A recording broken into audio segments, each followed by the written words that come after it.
Good morning everyone. ఈరోజు mini blog వచ్చేసి healthy and tasty millets pongal చేద్దామా. ఒక బౌల్లో ఆయిల్ వేసుకొని షాజీరా దాల్చిన చెక్క వేసుకోవాలి, కరివేపాకు కూడా వేసుకోవాలి, టమాటో మిర్చి అండ్ ఆలు క్యారెట్ కూడా కట్ చేసుకొని వేసుకోవాలి, వెల్లుల్లి దంచి వేసుకోవాలి.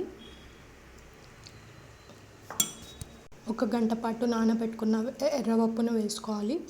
తర్వాత మిల్లెట్స్ని నైట్ అంతా సోక్ చేసి వాటిని కూడా గ్రైండ్ చేసుకొని